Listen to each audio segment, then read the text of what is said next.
Hello everyone, very good morning to all of you. आज के दिन की शुरुआत करेंगे 26 और 27 जनवरी 2022 के इम्पोर्टेंट करंट अफेयर के साथ। वीडियो कल नहीं आ पाया था तबीयत ख़राब होने की वजह से, आप लोगों को पता है, लेकिन जितना हो सक रहा है उतना मैं आपको वीडियो और करंट अफेयर देने की कोशिश कर रहा हूँ। तो लेट हो सकता है, उसके लिए माफ़ी चाहता हूँ, लेकिन करंट अफेयर आपको पूरे मिलेंगे। तो आज का वीडियो लेंदी होने वाला है क्योंकि 2 दिन के करंट अफेयर हम लोग एक साथ पढ़ने वाले हैं। हर एक क्वेश्चन इंपॉर्टेंट है, इसलिए अंत तक बहुत ध्यान से वीडियो को देखिएगा। पीडीएफ और टेलीग्राम दोनों का लिंक वीडियो के डिस्क्रिप्शन बॉक्स में दिया हुआ है, आप डिस्क्रिप्शन बॉक्स से अवेल कर सकते हो उसे। तो चलिए स्टार्ट करते हैं आज का वीडियो। और पहला क्वेश्चन है, अभी हाल ही में जो लखनऊ की आईपीएल टीम है इसका नाम डिक्लेयर कर दिया गया है। क्या नाम होगा इसका? तो इसको जाना जाएगा लखनऊ सुपर गेंट्स के नाम से।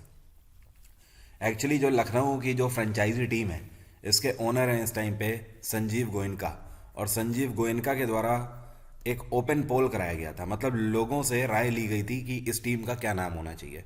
तो सबसे ज़्यादा लोगों ने वोट दिया कि लखनऊ सुपर गेंट्स इसका नाम होना चाहिए।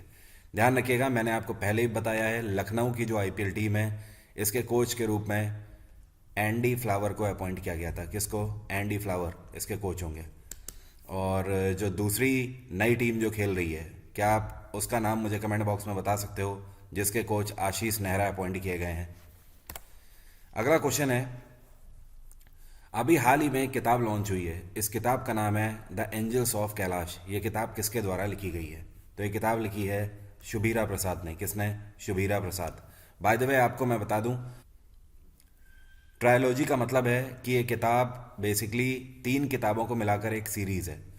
जो पहली किताब लॉन्च हुई थी इसका नाम था डेमन्स ऑफ जायत्री। क्या बोलते हैं? यहाँ पर मैं लिख देता हूँ, डेमन्स ऑफ जायत्री। पहली ये किताब पहले ही लॉन्च हो चुकी थी। और अभी हाल ही में जो लॉन्च हुई है इसका नाम आपके सामने है द एंजल्स ऑफ कैलाश। और अब जो तीसरी किताब है जो अभी लॉन्च हुई नहीं है लेकिन ये आने वाले टाइम पर आएगी, और ये इसकी आखिरी किताब होगी सीरीज़ की, इसका नाम होगा द कुंभ कंस्पिरेसी। ठीक है। अगला क्वेश्चन है, अभी हाल ही में माई CGHS नाम का एक एप्लीकेशन लॉन्च किया गया है। किसके द्वारा? तो माई CGHS एप्लीकेशन मनसुख मांडवी ने लॉन्च किया है, और मनसुख मांडवी इस टाइम पे मंत्रालय संभाल रहे हैं, हेल्थ मिनिस्टर। तो माई CGHS में इसका CGHS का मतलब क्या है? तो ये चीज़ ध्यान रखना बहुत इंपॉर्टेंट है। CGHS को बोलते हैं सेंट्रल गवर्नमेंट हेल्थ स्कीम। ये एप्लीकेशन आपको केंद्र सरकार के द्वारा चलाई जा रही जितनी भी स्वास्थ्य से जुड़ी हुई स्कीमें हैं उन सब के बारे में बताएगी। और भूपेंद्र यादव इस टाइम पे कौन सा मंत्रालय संभाल रहे हैं, क्या आप मुझे कमेंट बॉक्स में लिखकर बताएंगे? Smriti Irani women and child development संभाल रही हैं। धर्मेंद्र प्रधान इस टाइम पे एजुकेशन मंत्रालय संभाल रहे हैं। अगला क्वेश्चन है, अभी हाल ही में अपना कांगड़ा एप्लीकेशन किसके द्वारा लॉन्च किया गया है? ये भी एक मोबाइल एप्लीकेशन है और इसको लॉन्च किया गया है हिमाचल प्रदेश के मुख्यमंत्री जयराम ठाकुर के द्वारा। अब ये जो अपना कांगड़ा मोबाइल एप्लीकेशन है ये बेसिकली सेल्फ हेल्प ग्रुप्स के लिए लॉन्च किया गया है। सेल्फ हेल्प ग्रुप्स का आप मतलब समझते हो? जैसे आपकी सोसाइटी में आपने सुना होगा कमेटी वगैरह चलती है, कई सारे लोग मिलकर एक जगह पैसे जमा करते हैं और उस पर्टिकुलर अमाउंट को किसी एक पर्सन को दे दिया जाता है। तो ऐसे जो सेल्फ हेल्प ग्रुप्स हैं हिमाचल प्रदेश के अंदर, उनको सपोर्ट करने के लिए कांगड़ा एप्लीकेशन लॉन्च किया गया है अभी हाल ही में।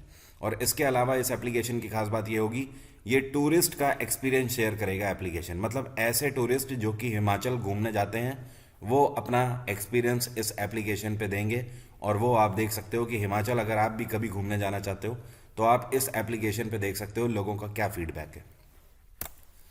अगला क्वेश्चन है, इस बार ढाका इंटरनेशनल फिल्म फेस्टिवल में ये कौन सी भारतीय फिल्म है जिसको बेस्ट फिल्म का अवार्ड दिया गया है?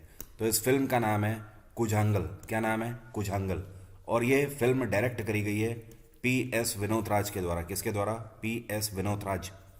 एंड आपको ध्यान रखना है, इस बार ढाका इंटरनेशनल फिल्म फेस्टिवल का 20वां संस्करण आयोजित किया गया है बांग्लादेश के अंदर। अगला क्वेश्चन है, अभी हाल ही में ये कौन से देश के राष्ट्रपति हैं जिन्होंने इस्तीफा दे दिया? तो ये जो आपको पिक्चर में दिख रहे हैं ये अर्मेनिया के राष्ट्रपति हैं, और इनका नाम क्या है? इनका नाम है अरमेन सार्किसियान। क्या बोलते हैं? अरमेन सार्किसियान। तो इन्होंने रिज़ाइन कर दिया। अब सवाल उठता है कि इन्होंने रिज़ाइन क्यों किया? तो देखिए है क्या कि इनका कहना है कि इन्हें फुल पावर्स का यूज़ नहीं करने दिया जा रहा है इनके ऑफिस के द्वारा। तो जो बेसिकली इनका कैबिनेट है वो इनको फुल फ्लैश में पावर नहीं दे रहा है। तो इनका कहना है कि ऐसी पावर और पोजीशन का क्या ही मतलब जहां पर आप खुल के अपनी पावर यूज ना कर पाओ, इसलिए इन्होंने रेजिग्नेशन दे दिया है अभी हाल ही में। और आर्मेनिया की कैपिटल है येरेवन। आपको पता है यहाँ पे प्रधानमंत्री कौन है? इस टाइम पे जो यहाँ पे प्रधानमंत्री हैं इनका नाम है निकोल पासियान। क्या नाम है? निकोल पासियान। नेपाल की कैपिटल है काठमांडू, ऑस्ट्रिया की कैपिटल है वियना एंड बोलीविया की कैपिटल है सुक्रे। अगला क्वेश्चन है, ये कौन सी कंपनी है जिसने अभी हाल ही में फुलरटन कंपनी के साथ एक पैक्ट साइन किया है? और ये पैक्ट किस लिए लॉन्च किया गया, साइन किया गया है? डिजिटल लैंडिंग के लिए। तो ये है पेटीएम। पेटीएम ने फुलरटन के साथ पैक्ट इसलिए साइन किया है कि पेटीएम आपको पता ही है पूरे वर्ल्ड में सबसे ज़्यादा ट्रांजैक्शन करने वाला यूपीआई पेमेंट गेटवे अभी बन गया था। मैंने आपको 10 दिन पहले ये क्वेश्चन कराया था। पूरे वर्ल्ड में, केवल भारत में ही नहीं, पूरे वर्ल्ड में सबसे ज़्यादा डिजिटल ट्रांजैक्शन इससे होते हैं। अब पेटीएम अपने पैर और पसारना चाहता है और पेटीएम रूरल एरियाज़ में, मतलब भारत के गांव-गांव में जो स्मॉलर टाउन्स हैं वहां पे अपनी सर्विसेज देने के लिए फुलरटन कंपनी की मदद लेगा। पेटीएम की स्थापना साल 2010 में करी गई थी। इसका हेडक्वार्टर है नोएडा और इस टाइम पे इसके सीईओ हैं विजय शेखर शर्मा। अगला क्वेश्चन है, यह कौन सा मंत्रालय है जिसके द्वारा अभी हाल ही में अनाउंस किया गया कि जो लोग ड्रोन के यूज को पॉपुलर करेंगे उनको 40 से लेकर 100% तक की सब्सिडी मिल सकती है। तो ये जो मंत्रालय है ये है एग्रीकल्चर मंत्रालय। एग्रीकल्चर मंत्रालय का कहना है कि आप लोग ज़्यादा से ज़्यादा, मतलब ऐसी कंपनीज जो कि ड्रोन बनाती हैं वो ज़्यादा से ज़्यादा इसको पॉपुलर करें, लोगों को बताएं कि इसके उपयोग क्या है, इसको लोकप्रिय बनाएं, ताकि जो हमारा किसान है वो ड्रोन के उपयोग को समझे और आने वाले टाइम पे ड्रोन का यूज़ करे। देखिए, ड्रोन का यूज़ खेती में इतना बेहतर तरीके से किया जा सकता है ना कि जिसकी आप कल्पना भी नहीं कर सकते। आप ऐसे समझ लो कि अगर आपकी 2 हेक्टेयर ज़मीन भी है तो उसमें अगर आपको कीटनाशक का छिड़काव करना है तो आप ये मान लीजिए कि आपको 3 से 4 घंटे का समय लग जाता है ठीक तरीके से। लेकिन अगर यही आपके पास ड्रोन है ना, तो ड्रोन से ही आप कीटनाशक का छिड़काव इस तरीके से कर सकते हो और मात्र 15 मिनट में पूरा काम आपका हो जाएगा।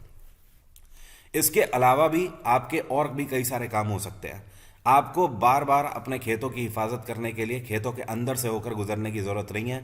आप एक किनारे बैठ जाइए और पूरे खेत पर अपने सर्विलांस रख सकते हैं ड्रोन की मदद से। इसके अलावा अगर एग्रीकल्चर सेक्टर की हम ना भी बात करें तो अपार्ट फ्रॉम दिस, जैसे कि मान लीजिए किसी बिल्डिंग में आग लग जाती है। अब किस माले पर आग लगी है, मान लीजिए 12वें माले पर आग लग गई है। अब उसके अंदर कौन है कौन नहीं है, अभी ऐसा तो नहीं कि कोई अभी भी बचा हुआ है, तो वहां पर आप कैसे जाओगे? आदमियों को जाने में या फिर वहां पर लाइफ सिक्योरिटी गार्ड्स को जाने के लिए काफ़ी ज़्यादा मशक्कत करनी पड़ती है, बट ड्रोन की मदद से आप ये सारी चीज़ें बड़ी आसानी से कर सकते हो। खैर, वो तो एक अलग बात हो गई। लेकिन यहाँ पर किसानों के लिए मेन जो एग्रीकल्चर मंत्रालय है इनके द्वारा यह अनाउंसमेंट किया गया है कि अगर आप ऐसा करते हैं तो इन कंपनीज को 40 से लेकर 100% तक की छूट दी जाएगी। इसके अलावा ऐसे किसान जो कि आने वाले टाइम में ड्रोन का उपयोग करना चाहेंगे उनको भी ड्रोन घटे रेट में मिलेगा। और इस टाइम पे एग्रीकल्चर मंत्रालय किसके पास है? नरेंद्र सिंह तोमर के पास। और ये जो सब्सिडी मिलेगी इसके लिए टाइम अनाउंस किया गया है, मार्च 2023 तक सब्सिडी मिलेगी इसके लिए। और आयुष मंत्रालय इस टाइम पे सर्बानंद सोनोवाल के पास है। होम अफेयर्स मंत्रालय अमित शाह के पास है। एजुकेशन मंत्रालय धर्मेंद्र प्रधान के पास है। अगला क्वेश्चन है, a new under bridge has been inaugurated at which place named after CDS general Bipin Rawat. General Bipin Rawat के नाम पर यह कौन सी जगह है जहां पर अभी हाल ही में एक अंडर ब्रिज का उद्घाटन किया गया है? तो यह है गुजरात के अंदर राजकोट। और राजकोट में भी ये जो पर्टिकुलर जगह पड़ती है इसका नाम है लक्ष्मी नगर। तो आप ऐसा समझ सकते हो, गुजरात के अंदर राजकोट और राजकोट के अंदर लक्ष्मी नगर के अंदर एक अंडर ब्रिज का उद्घाटन किया गया और इसका नाम सीडीएस बिपिन रावत ब्रिज रखा गया है। और इसका उद्घाटन गुजरात के मुख्यमंत्री भूपेंद्र पटेल के द्वारा किया गया। अगला क्वेश्चन है, ये कौन से 2 देश हैं जिन्होंने अभी हाल ही में अपने डिप्लोमेटिक टाई अप के लिए 30वीं वर्षगांठ अभी हाल ही में मनाई है? और इस एवज में इन दोनों कंट्रीज के द्वारा मिलकर एक लोगो लॉन्च किया गया है। तो ये है भारत और इजराइल। एक तरीके से भारत और इजराइल की मित्रता के 30वां साल हम लोग मना रहे हैं, या आप बोल सकते हो 30वीं सालगिरह मना रहे हैं। इस उपलक्ष्य में भारत और इजराइल दोनों के ऑफिशियल्स के द्वारा ये जो लोगो आपको दिखाई दे रहा है यही लॉन्च किया गया है। यहाँ पर आप देख सकते हो 3 आपको दिख रहा है, 0 यहाँ पर अशोक चक्र का सिंबल रखा गया है। तो यहाँ पर 30 years of India Israel friendship logo है ये। एंड इसको जो लॉन्च किया गया है ये इजराइल के जो एम्बेसडर हैं जिनका नाम है नॉर गिलोन, क्या नाम है, नॉर गिलोन, और साथ में जो भारतीय एम्बेसडर है इजराइल में इनका नाम है संजीव सिंगला, दोनों ने एक साथ मिलकर लॉन्च किया है। भारत में नरेंद्र मोदी की सरकार है, इजराइल में इस टाइम पे नेफ्ताली बेनेट की सरकार है। इजराइल की कैपिटल है जेरूसलम, सऊदी अरेबिया की कैपिटल रियाद, यूएई की कैपिटल अबू धाबी और श्रीलंका की कैपिटल जयवर्धने और कोलंबो। अगला क्वेश्चन है नेशनल वोटर्स डे हम लोगों ने कौन से दिन मनाया? तो राष्ट्रीय मतदाता दिवस हर साल हम लोग मनाते हैं 25 जनवरी को। आपको पता है ये दिवस क्यों मनाया जाता है? क्योंकि 25 जनवरी 1950 में इलेक्शन कमीशन की स्थापना करी गई थी भारत में, और इलेक्शन कमीशन के लिए आर्टिकल है 324। यह आर्टिकल बताता है हमें कि भारत का एक निर्वाचन आयोग होगा और भारत के अंदर जितने भी इलेक्शन हैं उनको कंडक्ट कराने की रिस्पॉन्सिबिलिटी निर्वाचन आयोग की ही होगी। बाय द वे आर्टिकल 324 के तहत निर्वाचन आयोग में टोटल 3 मेंबर्स हो सकते हैं, और जो चीफ इलेक्शन कमिश्नर होंगे इनकी रिटायरमेंट एज 65 साल होती है और इनका जो कार्यकाल है वो 6 साल का होता है। और एक चीज़ और ध्यान रखिए, इस टाइम पर जो हमारे चीफ इलेक्शन कमिश्नर हैं ये कौन है? तो ये हैं सुशील चंद्र, एंड डॉक्टर राजीव कुमार हैं दूसरे इलेक्शन कमिश्नर, और अभी हाल ही में 3 महीने पहले ये अपॉइंट किए गए हैं अनूप चंद्र पांडे, AC पांडे। तो ये तीनों इस टाइम पे इलेक्शन कमिश्नर हैं। अगला क्वेश्चन है how many children have been awarded with Pradhan Mantri Rashtriya बाल पुरस्कार 2022। अभी हाल ही में प्रधानमंत्री नरेंद्र मोदी के द्वारा 2022 के प्रधानमंत्री राष्ट्रीय बाल पुरस्कार से कितने बच्चों को सम्मानित किया गया है? तो पूरे भारत में टोटल 29 बच्चों को यहाँ पर सम्मानित किया गया है। अब देखिए इन 29 बच्चों में 15 बॉयज़ हैं, मतलब लड़के हैं, और 14 लड़कियां हैं, और इन सभी को जो कैश प्राइज दिया जाता है वो 1 लाख रुपए का कैश प्राइज दिया जाता है। आपको पता है प्रधानमंत्री राष्ट्रीय बाल पुरस्कार किसको दिया जाता है? ऐसे बच्चे जो कि कहीं ना कहीं 6 क्षेत्रों में अवार्ड दिया जाता है, इन 6 कैटेगरीज में उत्कृष्ट कार्य करते हैं, चाहे वो शिक्षा के क्षेत्र में हो, चाहे स्पोर्ट्स के क्षेत्र में हो, चाहे सोशल वर्किंग के क्षेत्र में हो। जब कोई भी ऐसा बच्चा आउटस्टैंडिंग वर्क करता है किसी भी फील्ड में तो उसको प्रधानमंत्री राष्ट्रीय बाल पुरस्कार से सम्मानित किया जाता है। अगला क्वेश्चन है the NATO member countries have been conducting a 12-day maritime exercise in which sea. अभी हाल ही में नाटो, जिसको हम लोग बोलते हैं नॉर्थ अटलांटिक ट्रीटी ऑर्गेनाइजेशन, तो नाटो के जितने भी मेंबर कंट्रीज हैं इन सभी के द्वारा 12 दिन की मैरीटाइम एक्सरसाइज कंडक्ट करी गई है। कौन से सागर में? तो ये अभी कंडक्ट करी गई भूमध्य सागर में, जिसको इंग्लिश में मेडिटेरेनियन सी के नाम से हम लोग जानते हैं। आपको पता है नाटो कौन से एरिया में इसके मेंबर कंट्रीज हैं? ये जितने भी आपको ब्लू मार्क वाले दिखाई दे रहे हैं ऊपर, ये नॉर्थ अमेरिका के कंट्रीज़, और इसके अलावा यहाँ पर कुछ यूरोपियन कंट्रीज़ हैं, ये सब नाटो के मेंबर कंट्रीज़ हैं। नॉर्थ अटलांटिक ट्रीटी ऑर्गेनाइजेशन, आप ऐसे ही नाम से समझ लीजिए कि ये वाला जो अटलांटिक रीजन है इसके आसपास बेसिकली जो कंट्रीज़ हैं वो इसके मेंबर कंट्रीज़ हैं। नाटो की स्थापना 1949 में करी गई थी और इसका हेड क्वार्टर है ब्रसेल्स। ब्रसेल्स किसकी कैपिटल है? बेल्जियम की कैपिटल है। अगला क्वेश्चन है what is the theme of international day of education observe on 24 जनवरी। 24 जनवरी को जो अंतर्राष्ट्रीय शिक्षा दिवस अभी हाल ही में मनाया गया, इसकी थीम क्या थी? तो इस बार इसकी थीम थी चेंजिंग कोर्स ट्रांसफॉर्मिंग एजुकेशन। और अंतर्राष्ट्रीय शिक्षा दिवस पहली बार मनाया गया था 2018 में। तो इस बार मतलब इसकी कौन सी एनिवर्सरी मनाई गई? चौथी, 4th। 2018 के बाद 2019, 20, 21 और 22, तो इस बार चौथी एनिवर्सरी थी इसकी। सबसे पहले अंतर्राष्ट्रीय शिक्षा दिवस को यूनाइटेड नेशन जनरल असेंबली के द्वारा अनाउंस किया गया था। इस टाइम पे यूनाइटेड नेशन जनरल असेंबली के जो प्रेसिडेंट हैं ये हैं अब्दुल्ला शाहिद। अभी हाल ही में आईसीसी की तरफ से men's test cricketer of the year 2021 का टाइटल किसको दिया गया है? तो आईसीसी की तरफ से इस बार 2021 के men's test cricketer of the year रहे इंग्लैंड के विस्फोटक बल्लेबाज जो रूट। आईसीसी की स्थापना 1909 में करी गई थी। इसका हेड क्वार्टर है दुबई और इस टाइम पे इसके जो प्रेसिडेंट हैं कौन है? ग्रेग ब्रैकली। क्या नाम है? ग्रेग ब्रैकली। करीब 8-10 महीने पहले इनको अपॉइंट किया गया था। ये तो क्वेश्चन थे 26 तारीख के। अब हम लोग शुरुआत कर रहे हैं आज के करंट अफेयर के क्वेश्चंस की। तो हर एक क्वेश्चन देखिएगा ध्यान से। तो उम्मीद करता हूँ रेडी हो गए आप। एक बार फिर से कमर कस लीजिए और चालू करते हैं आज के करंट अफेयर। आज का पहला क्वेश्चन है, सीडीएस लेट बिपिन रावत जो हैं, इनको मरणोपरांत अभी हाल ही में कौन से सम्मान से सम्मानित किया गया है? तो इस बार गणतंत्र दिवस के अवसर पर सीडीएस बिपिन रावत साहब को पद्म विभूषण से सम्मानित किया गया है। किससे? पद्म विभूषण। ये चीज़ ध्यान रखिएगा। और इस बार भारत सरकार के द्वारा टोटल कितने पद्म विभूषण दिए गए हैं? 4 दिए गए हैं पद्म विभूषण। टोटल पद्म भूषण की बात करी जाए तो ध्यान रखिएगा 17 लोगों को पद्म भूषण दिया गया है।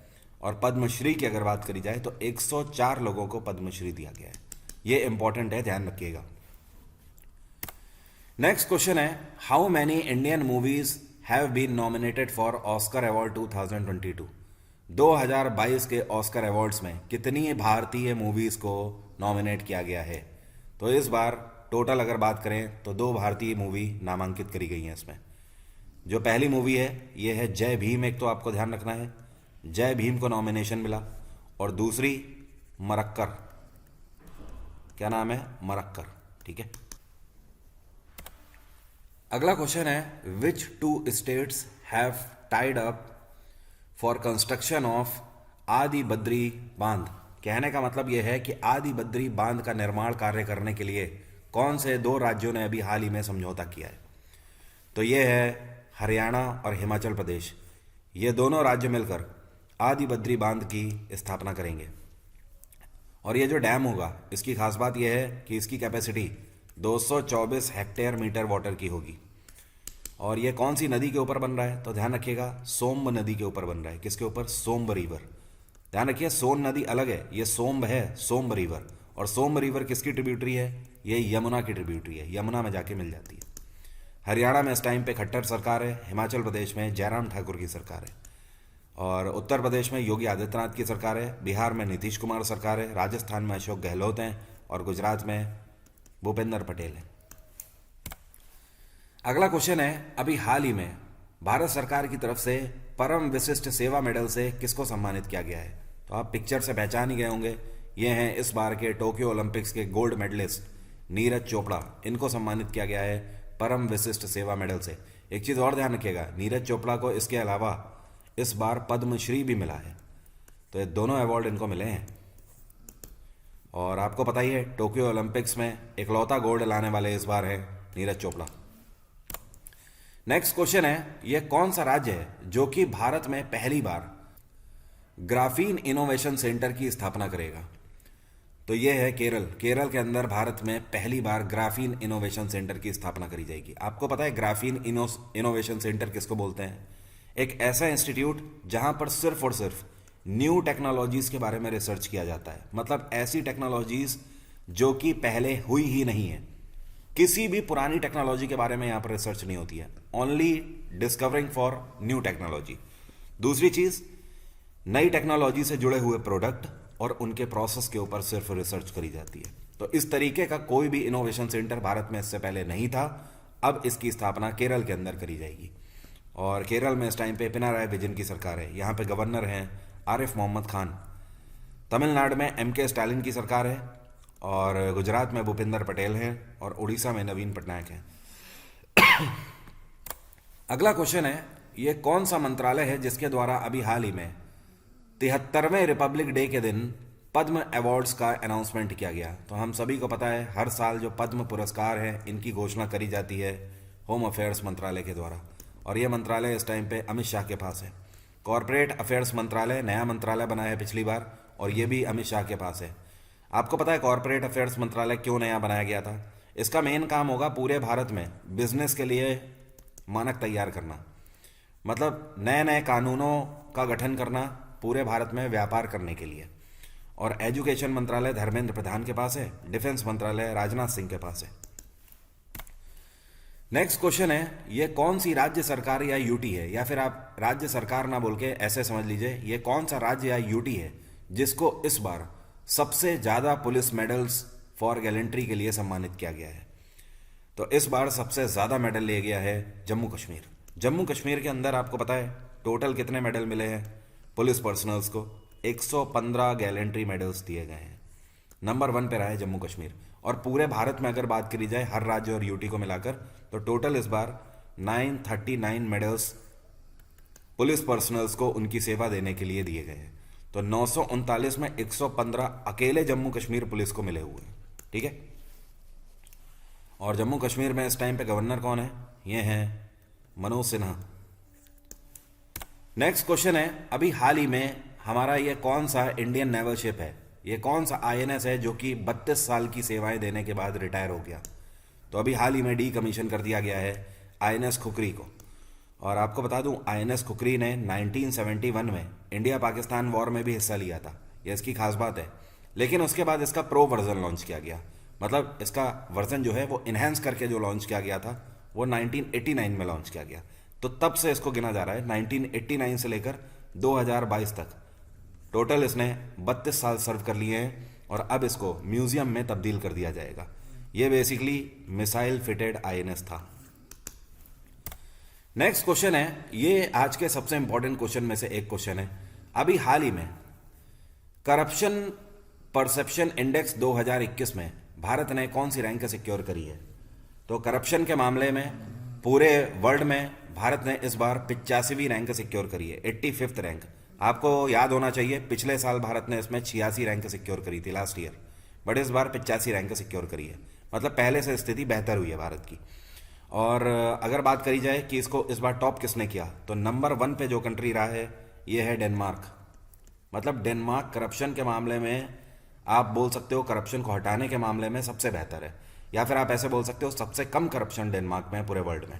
दूसरे नंबर पे जो इसमें कंट्री रहा है ये रहा फिनलैंड, और जो तीसरे नंबर पे कंट्री रहा है ये है न्यूजीलैंड। तो ये 3 सबसे बेहतर देश हैं करप्शन से निपटने के लिए। भारत की रैंक हालांकि बहुत ज़्यादा खराब नहीं है तो बहुत ज़्यादा अच्छी भी नहीं है, क्योंकि इस इंडेक्स में टोटल 180 देश शामिल किए गए हैं। और यहाँ पर आपको ये भी ध्यान रखना है पड़ोसी मुल्क पाकिस्तान ने कितनी रैंक सिक्योर करी है। पाकिस्तान की 140वीं रैंक है, 140th। बाय द वे मैं आपको बता दूं हमारे देश के आसपास के जो कंट्रीज़ हैं, या फिर आप बोल सकते हो ज़्यादातर जो एशियन कंट्रीज़ हैं, उनमें से सबकी स्थिति भारत से ख़राब है। केवल भूटान को छोड़ दे तो भूटान की स्थिति भारत से बेहतर है करप्शन के मामले में। अगला क्वेश्चन है, which countries have regained United Nations assembly voting rights after paying pending dues? कहने का मतलब यह है कि अभी हाल ही में यूनाइटेड नेशंस असेंबली में ये कौन से देश हैं जिनको फिर से एक बार वोट देने का मतलब मतदान का अधिकार मिल गया है। एक्चुअली इनसे मतदान का अधिकार छीन लिया गया था। यूनाइटेड नेशंस जनरल असेंबली का जो बजट होता है उसमें क्या है कि जो इसके मेंबर्स होते हैं उनको कुछ ना कुछ फंड देना होता है एक मानक के आधार पर। तो जो कंट्रीज फंडिंग नहीं करते हैं उन कंट्रीज को मतदान का अधिकार नहीं दिया जाता, उनसे अधिकार छीन लिया जाता है। तो ईरान और गुइनिया और ये 3 वो देश हैं जिनसे मतदान का अधिकार छीन लिया गया था, क्योंकि इनकी जो ड्यूज थे ये पेंडिंग पड़े हुए थे। अब इन्होंने ड्यूज अपने क्लियर कर दिए हैं, पैसा जमा कर दिया है, तो इनको फिर से अभी हाल ही में वोटिंग राइट मिल गया है। एंड ईरान की कैपिटल आपको पता ही है तेहरान है। एंड गुइनिया एक अफ्रीकन कंट्री है और इसकी कैपिटल आपको पता है क्या है? इसको बोलते हैं कोनाक्री। क्या बोलते हैं? कोनाक्री। एंड कई लोगों ने वनुआतू का नाम पहली बार सुना होगा। ये पता है ये एक ओशनिया कंट्री है और इसकी जो कैपिटल है इसको बोलते हैं पोर्ट विला। क्या बोलते हैं? Port villa. तो ये तीनों कंट्रीज हैं। आंसर है ऑल ऑफ अबव। अगला क्वेश्चन है, अभी हाल ही में भारत को कितनी AK-203 राइफल्स रिसीव हुई हैं?